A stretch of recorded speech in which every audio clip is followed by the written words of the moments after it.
Ladies and gentlemen, everyone needs to have a whiteboard and their notebook on their desk. Please and thank you. Everyone needs to have a notebook and a whiteboard on their desk. We are moving real quick today. So, with that being said, ladies and gentlemen, I am posting 2 videos today. I've already posted revolutions, which goes along with all of these notes. Okay, so I made sure I included the information you absolutely need to know. That's what's on the board. In your class, you lucky ducks, I'm going to do Industrial Revolution. Sound good to you? Okay, so I will tell you, the information you need to know about your revolutions, I think is pretty sparse, and I don't think it's very hard. I do include dates. You should know 1776, but don't kill yourself on the dates. I will always make it explicitly clear when you need to memorize dates, correct? But I think it is important that you see the timing of it. All right, so you do understand you are responsible for looking at my notes or watching the video, yeah? Okay, but today we're doing Industrial Revolution. So at the top of your notes, you're writing Industrial Revolution. Okay, so as we go through,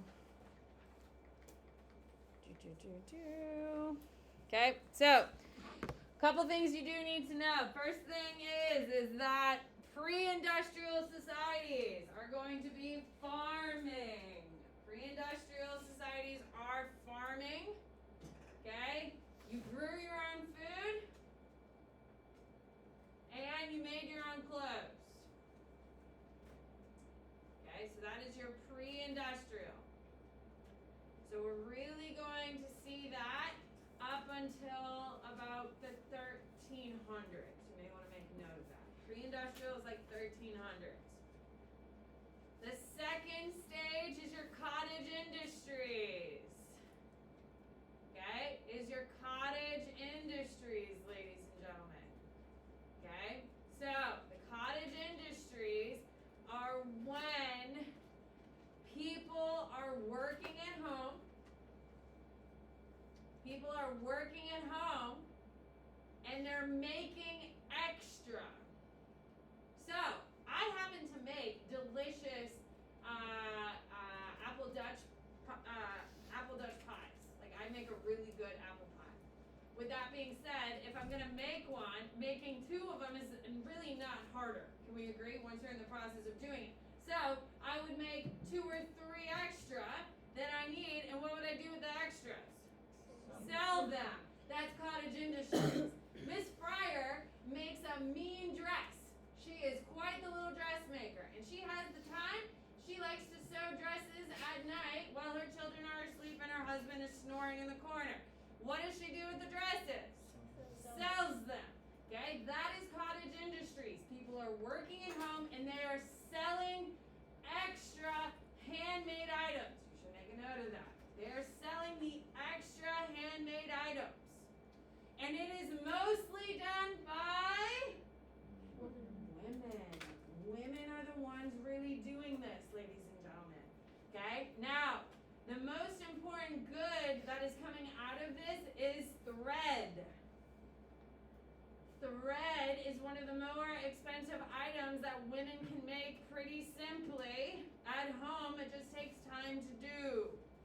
Okay? So, what we're going to see, it's going to give women a little bit more independence. It's going to help women, all that stuff. Okay? However, as demand goes up, the cottage industries aren't going to be sufficient. So then we're going to start with the Industrial Revolution. Now, so your third step, it goes pre-industrial, cottage industries, and then your third step is the Industrial Revolution. So that's your next heading. Okay, so under Industrial Revolution, you're going to put a big star that says, would not have happened without the Agricultural Revolution. This is technically the second agricultural revolution because the first one is happening before the first civilizations. Agricultural revolution. Okay, so new technology like crop rotation, seed drill, stuff like that, makes more food. What happens every time we have more food? Population increases. So, the only reason the Industrial Revolution occurs is because we have the Agricultural Revolution right before it. All of a sudden, there's more food in Europe, which means we have more people. Does everyone need to be farming if farming gets more productive? No.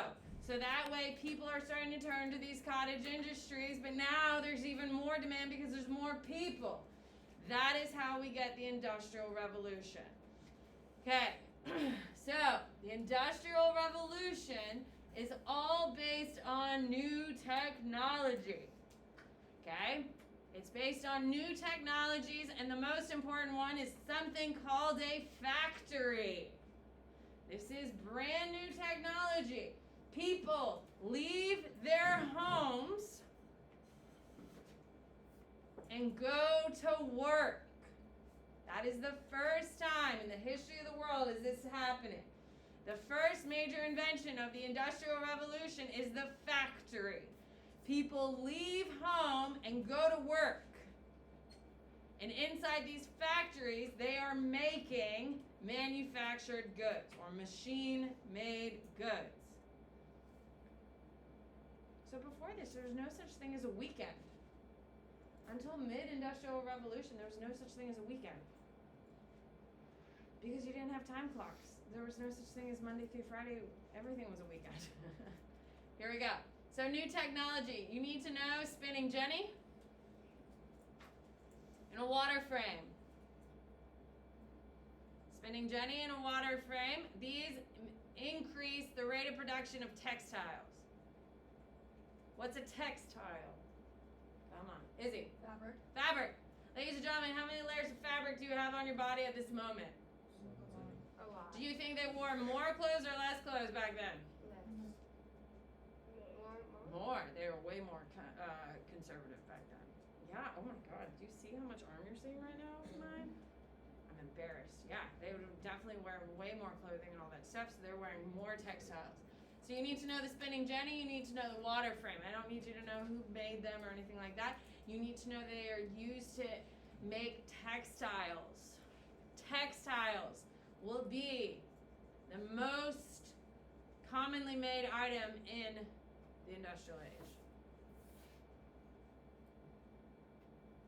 Okay, so textiles will be the most commonly made item. So the spinning jenny and the water frame are going to increase the production of it. Okay, a couple things you do need to know. Okay, you do need to know interchangeable parts is when, like, you can go to the hardware department of Home Depot right now and pick up a screw, and the same screw will work in every one of your light sockets or whatever. As long as you get the thread count, like as long as you get the right size, it matches. Interchangeable parts mean you don't make one machine, you make it good enough to fit all your machines. Okay? You do need to know assembly line as well. Now this will be perfected by Ford, and that's not happening until the 1900s, but everyone has a specific task.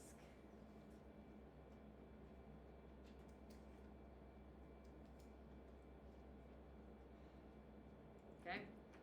So, assembly line, everyone has a specific task. Okay? So, the industrial age is going to start because there's more people available because of the agricultural revolution. As we know from our map, what country is going to industrialize first, Andrew? Britain. Why is Britain industrializing first, Andrew? They have the most iron ore and coal. There you go. So here we go. England is your first industrialized power. That's your heading. Okay, is your first industrialized power. It has the natural resources, iron ore and coal.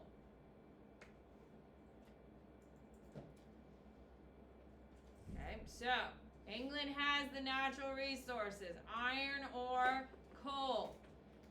Okay, it's also going to invest heavily in railroads. You remember the map, didn't you love drawing all the railroads? Okay, invest heavily in railroads. Who can raise their hand and tell me why railroads are important? Parker. Didn't they use railroads to extract materials? Perfectly said. They had to get the materials from where they are to the factories where they can produce them and make iron or steel. So the railroads were necessary. So they have the natural resources, iron ore and coal. They have the government support to build the railroads. There's a couple other reasons that make England the king of it all. It's because they have a canal system. Okay, they built a canal and a lock system. Anyone here ever been to Camden Town?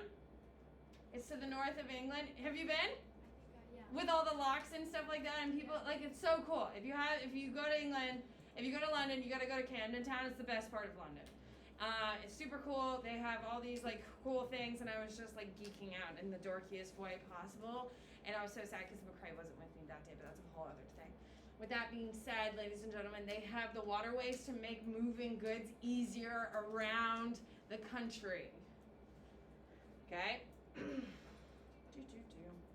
They also have colonies to facilitate other natural resources. Like, for instance, if you're building factories, you need to have wood to put around all these machines, correct? So they're importing all of these goods from the colonies.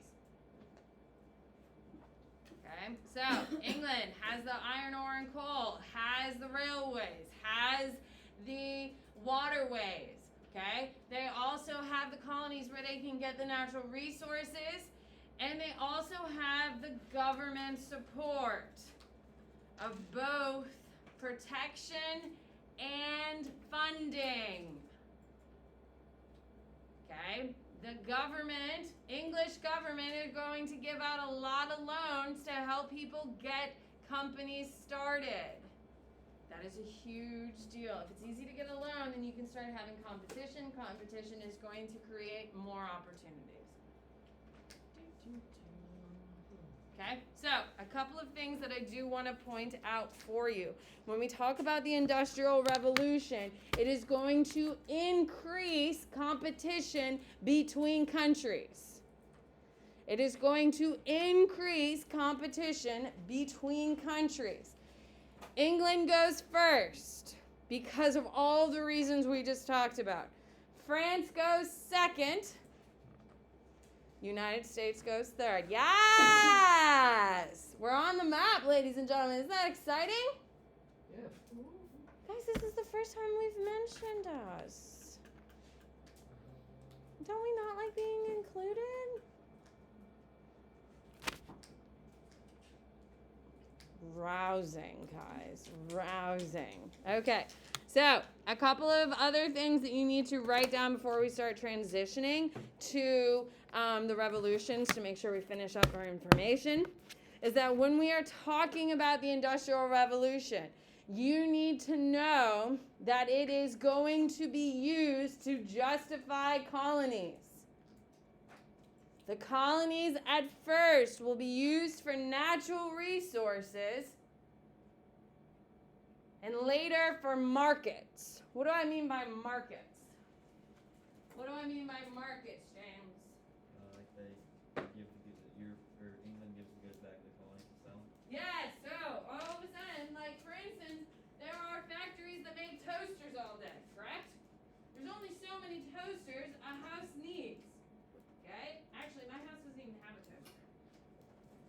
How do you make toast? You just whipped around your head being like, yeah, I don't even have a toaster in my house. Now you feel like a toaster oven? How do you make Yeah. toast? I put it in the oven if we make toast. That is. So you get up your house for a piece of bread? But we don't really eat that much toast, clearly. Because we're old, you don't eat that much toast and carbs when you're old. I thought old people liked toast. I love toast. I could eat a whole loaf of toast. We've gotten off track. I love toast. I eat toast. We have gotten off track. Oh, I am old. I'm very well aware. Okay, here we go. So, ladies and gentlemen, you do need to understand the Industrial Revolution is going to turn your colonies from just natural resources into now markets.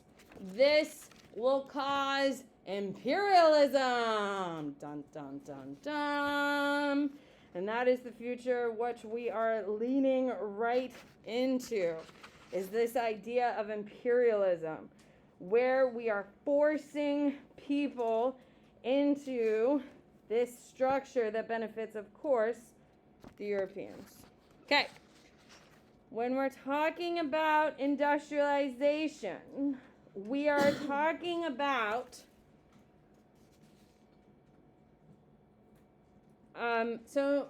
your next heading, I'm looking at your test right now, so this is going to benefit you. Can we agree? Okay, so major changes to society. Major changes for society is your next heading. Okay, countries with natural resources, boom. Okay. Countries with natural resources, boom. Private property becomes even more important. Why do you think private property becomes even more important? Do you think we have more money invested in businesses or less now? More. And that's the big thing. With the Industrial Revolution, pretty much everyone is starting to own something. Even the laborers are owning some things. They're going to the stores and buying things for the first time. Parker? Where they have more money to what? It's going to be more private property. And we're also going to see improved agricultural productivity. There's more food in the world than ever before during the Industrial Revolution. Now, does that mean it's equally distributed? No. Today in 2021, there's more food in the world than ever before. How's that going for some people? Not so well. Even here in the United States, people are still going to bed hungry. All right, guys, let's do this, shall we? That is what you need to know for your Industrial Revolution. How are we feeling? Perfect. All right, we're going to transition. Actually, we're going to do whiteboards, then we're going to transition to these notes. Does that make you happy?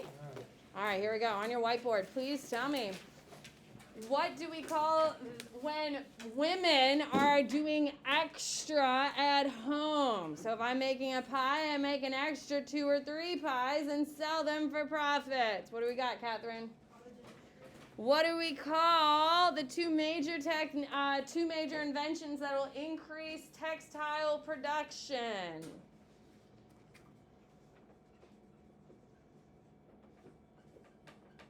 Good. What do we got? Chris? There you go. On your whiteboard, please tell me, true or false, the Industrial Revolution is the first time people leave their homes to make money. Good. Joseph? True. On your whiteboard, please tell me, the cottage industry is supported by what gender? Scott? Women. On your whiteboard, please tell me what is it called when a part can break and it can be easily replaced? Our society is based on this idea that specialized parts are no longer common. Virginia?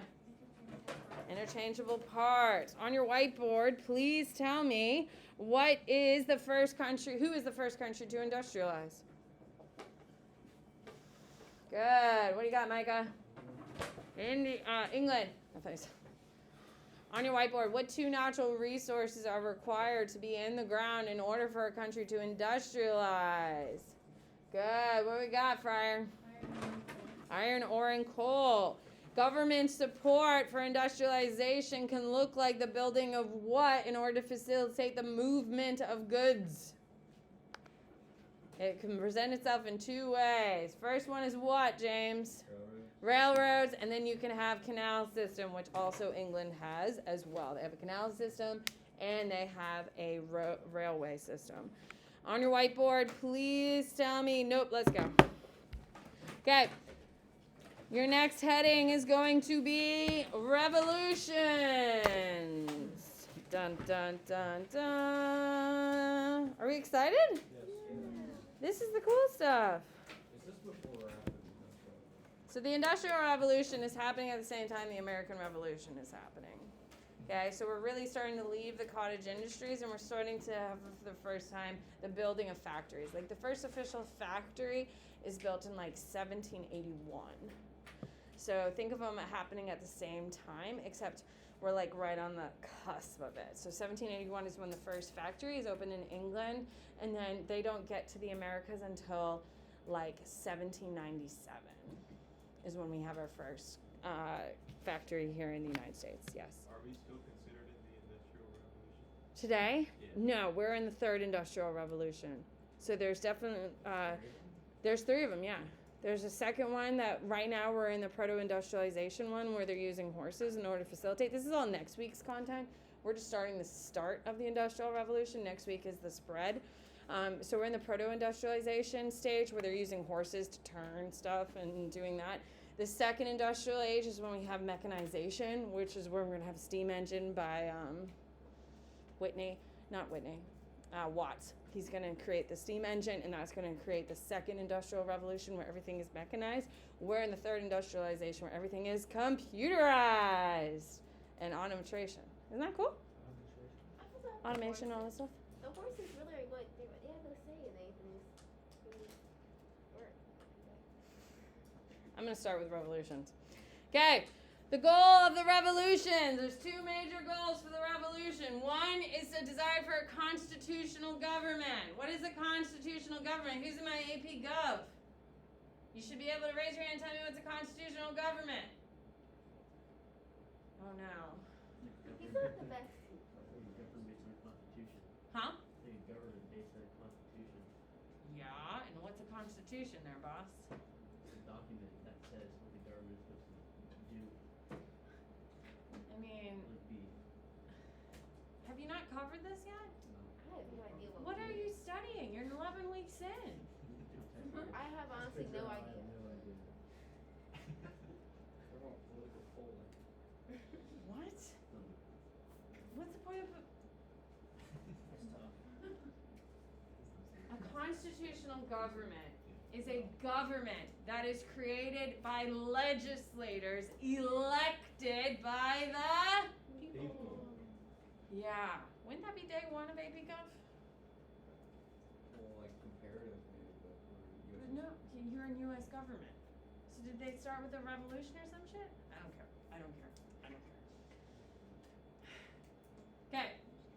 A constitutional government is a government that is made up or created by legislators who are elected into government that outlines the powers given to the government, the powers and the limitations given to the government. It is explicit and applies to all people. Can the President of the United States go to court?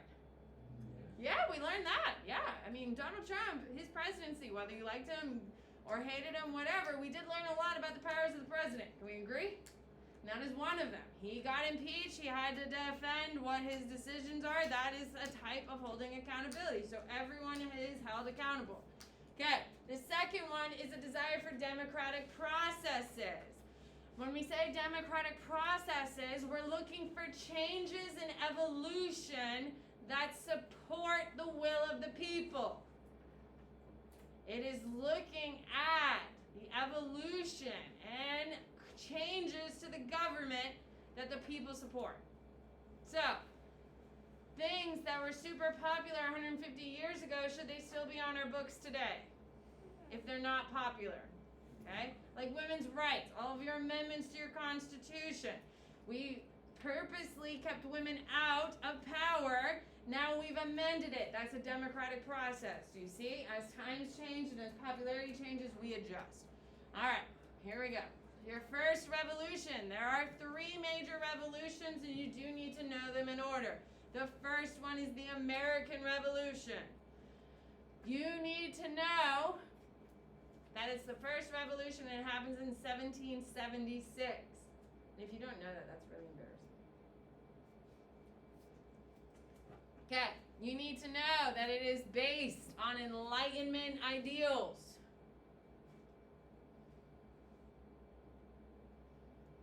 Okay, it is based on Enlightenment ideals and a desire for capitalism. Who is running the American Revolution? Poor people or rich people? Which people? Rich people. This is dawned out of the rich people. Mercantilism is on decline in the whole world. The American colonies realized very quickly they can make more money on a capitalistic economy. But in order to implement capitalistic ideas, you have to get rid of the British. So because of that, they need to shake the system. Okay. Causes, ladies and gentlemen. Your causes is going to be, in quotes, no taxation without representation. Okay. And the major focus of this is the no representation component. Okay. So, they believe themselves British, ladies and gentlemen. The colonists really did believe that they are British citizens. And because they are British citizens, they have the right to representation. And that is granted to them by the Magna Carta in 1215. So, because they're not represented in Parliament, that they are represented by proxy, they throw hands at that reason. Okay? Is it justified? No. The people in Britain were paying way more taxes than the Americans, but that's a whole other problem. Okay, so long distance away from the king is another major cause, ladies and gentlemen. Okay, when you go to college, okay, whether you stay in Florida, whether you go somewhere on the East Coast, or you go somewhere West Coast, do you have any plans of moving back into your parents' house? No, because are you going to want to play by their rules when you come back? Hell no. Same thing. Once we got a taste of freedom here in the colonies because we're so far, we don't want King George telling us what to do anymore. So it's the distance that inspires us to be like, well, shit, we could do this on our own. Here we go. Important documents, ladies and gentlemen. You need to know the Declaration of Independence. It was written in 1776, and it was authored by Thomas Jefferson.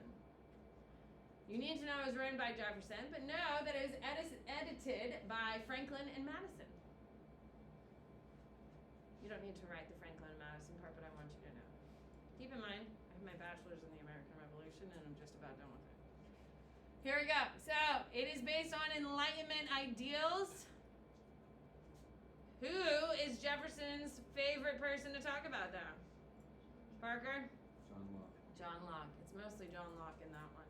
As we're going to see Montesquieu, we're going to see Voltaire and all that stuff, and the Constitution and all that stuff, but it is mostly a love fest for John Locke. All right. Outcome.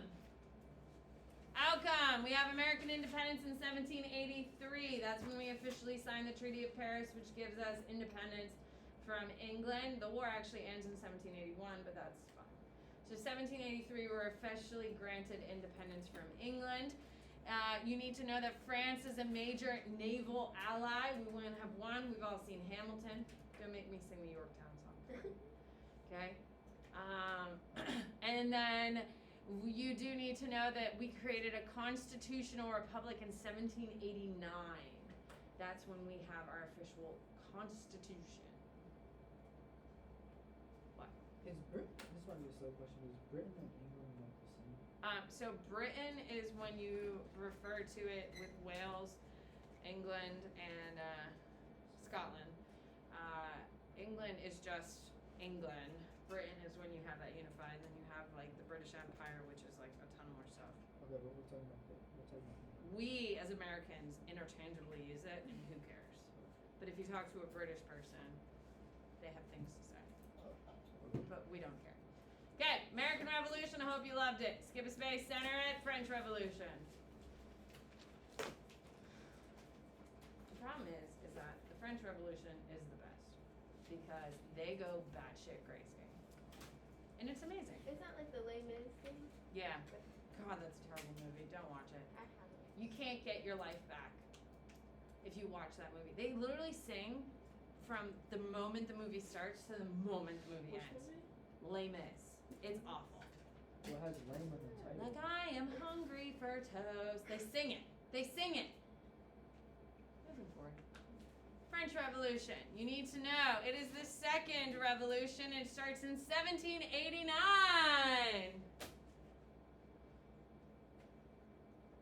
Okay? It starts in 1789. It is based on Enlightenment ideals. Okay? Because most of your Enlightenment thinkers are, your enthusiasm's off the charts, people, is French. And there's also a huge wealth gap, one of the largest in history. Dun, dun, dun, dun. Wealth gaps are really, really, really, really, really, really bad. This is the beginning of the decline of every civilization, is when you have a huge wealth gap. And it will continue to pop up and become even more prevalent as we go through history. Here we go. All right, causes, ladies and gentlemen. You need to know they overspent on wars, including the U.S. Revolution. Okay? The French love killing British people, and they are happy to throw money at it, but those wars add up. Second thing is that something called the Estates General, which is right here. Look at you, Cassidy, smart girl. Okay, so the Estates General. Now listen, and then I'll tell you what to write. Is that fair? So the Estates General was created in like 14 something. Okay, it's only been used 3 times by the French Revolution. So effective or ineffective? Ineffective. The Estates General has 3 votes. 3. 1 for the king and clergy, 1 for the nobles, and 1 for the common people. Okay? So, 3 times throughout French history, they call the Estates General together to solve major problems. And each of those 3 groups of people get 1 vote. They cast the vote, and that's how it works. Now, ladies and gentlemen, in case you didn't hear, it's the king and clergy are 1, and nobility is a 2nd, and then the poor people. Who do you think always wins? Yeah, the king always wins because he's the one throwing all the damn parties for the nobles. Yes? Because they all live at Versailles? Yeah? So he's the one who controls the party, and you would hate to piss off the host. So who do they always vote with? King. The king. So 97% of the population of France have 1 vote. 3% of the population have 2 votes. Does that seem a little stacked against everyone? That's the Estates General. So, what you are writing down, it is ineffective. And it perpetuates monarchy abuse of the people. Okay, so it perpetuates abuse, monarchy abuse of the people. You do need to know it has 3 votes. 1 vote is the king, 1 vote are the nobles, 1 vote is 97% of the population. By the way, all this is on the board, so it's not like you can take a gander over here. So there are 3 votes. 1 vote is for the king, 1 vote is for the nobles, and 1 vote is for 97% of the population. Obviously, who loses every time? The common people. But hey, we voted. Look at us. You have an equal say. You've got a vote. Okay, so important documents you need to know about the French Revolution are the Declaration of Rights of Man. Okay, oh my God, does that sound oddly familiar to another document we just talked about? And what document is that? Oh my God, because the author of the Declaration of Rights of Man, who I honestly don't know who it is, and it doesn't matter, was a major fangirl of Jefferson, and hung out with Jefferson for years because Jefferson was the ambassador to France during the American Revolution. So he was like a big hero over in France, and he's a huge lover of France, all that stuff. So, important docs you need to know it was written in 1789, and it declared basic rights for all men. Didn't matter what color you were, which is pretty cool. Now, keep in mind, at this time in France, pretty much everyone is white, but not everyone was white. Not everyone was. So this is the first place that all men are getting equal rights. Now, here in the United States, is everyone getting the right to vote? No. Okay, let's not. It's only white people, and is it poor white people? No, it's only rich white people. Rich white people are the only ones voting in America. Ooh, beacon of city, white city on the hill. But the French are letting all men vote. Okay. War. You do need to know it breaks out in 1789. Okay. They stormed the Bastille. Bastille is right here. Okay, the Bastille is a political prison. Okay, if you've ever seen that god-awful movie. What is it? They made Les Mis. They stormed the Bastille at the end of the movie. Yes? What? Do you know the YouTube channel Oversimplified? No. It's like, basically it's like they take all of this information, they put it into like cartoons. Like, I didn't know if you knew it or not to see if it was like reliable, but I've learned about like a lot of this from that channel. Well, there you go. I would watch my man, Heimler. Yeah, he's really good. And he has a bunch of videos for all these like units and stuff like that. Anyway, okay, moving forward. So they stormed the Bastille, which is a political prison, which was where Montesquieu, which is where Voltaire were trapped for years. And then they stormed the streets. Ladies and gentlemen, is this revolution being perpetuated by the wealthy or the poor? Poor. That's a big difference. So, eventually the king is going to surrender to what we call the new assembly, the new National Assembly. Okay? The National Assembly is currently what France has as a legislative branch. Okay, so the king is going to surrender to the National Assembly. No one would ever think that the king would be executed. The king turns himself in saying, fine, you're upset. I'll pay some fees. I'll say I'm sorry. Fine. Okay, so once they have the king in prison, in like a really nice prison, like not like Bastille prison, they issue the Declaration of Rights of Man. And then the king is like, no, I'm not losing power. I'll give you money, I'll say I'm sorry, and I won't tax you as much, but I am not losing power. You're not checking my power. So they kill him.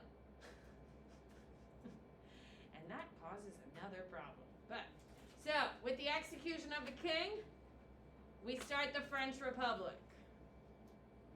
Okay? Now, it is important to know it is Louis XVI that they kill. And if you don't know how to spell it, I'm pointing to it on the board. Okay, they kill Louis XVI. Louis XVI is the last king of France. They kill his wife, Marie Antoinette, and they kill his 2 kids, too. Now, ladies and gentlemen, is this going to make the French look good or terrible?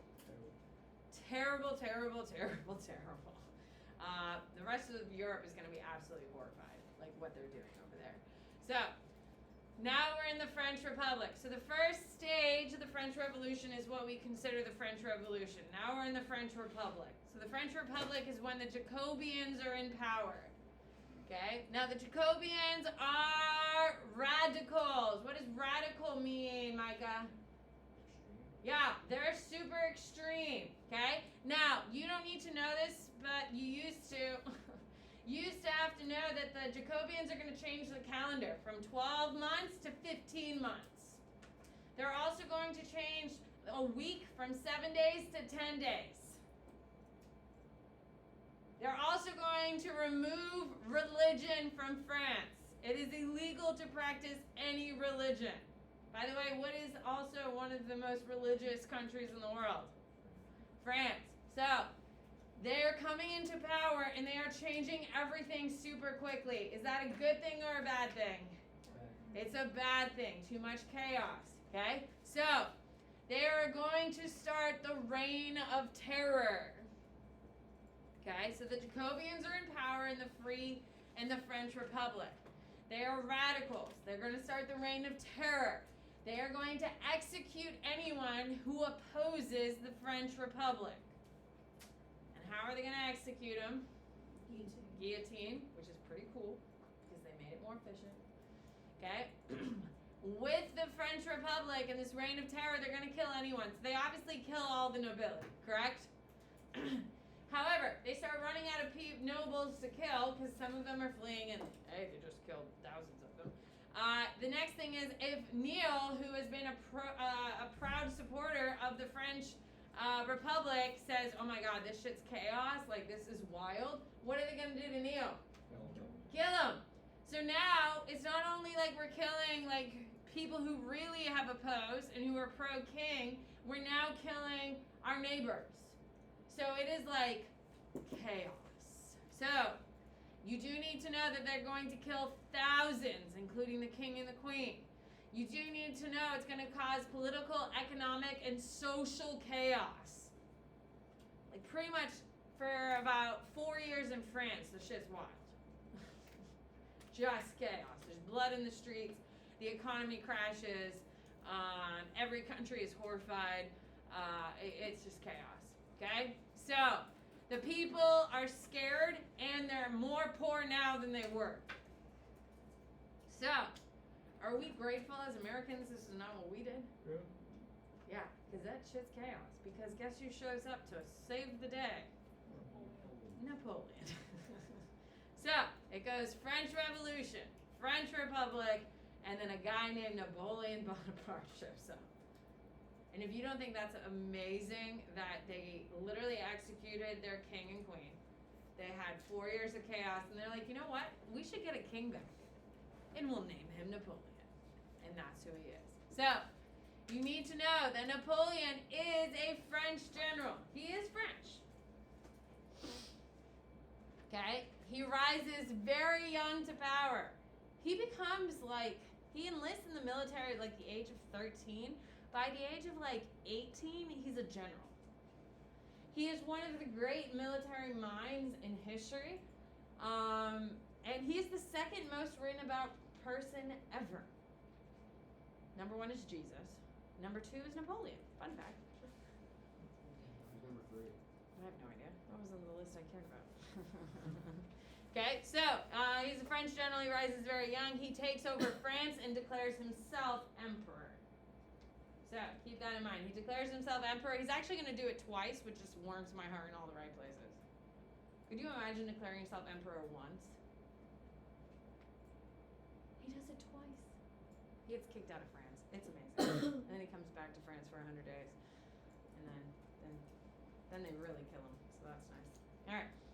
How much time do I have in this class? 30 minutes left. All right, guys, we're moving right along. Are you happy?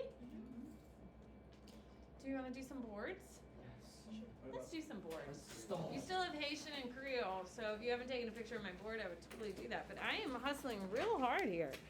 Here we go. On your whiteboard, please tell me, what year did the American Revolution begin? You bad Americans, you should all know it. What do we got, Micah? 1776. On your whiteboard, what year did we get a constitution? Oh my God. You AP Gov kids should be the best ones at this. Izzy. 1789. What year does the American Revolution end? Good. Chris.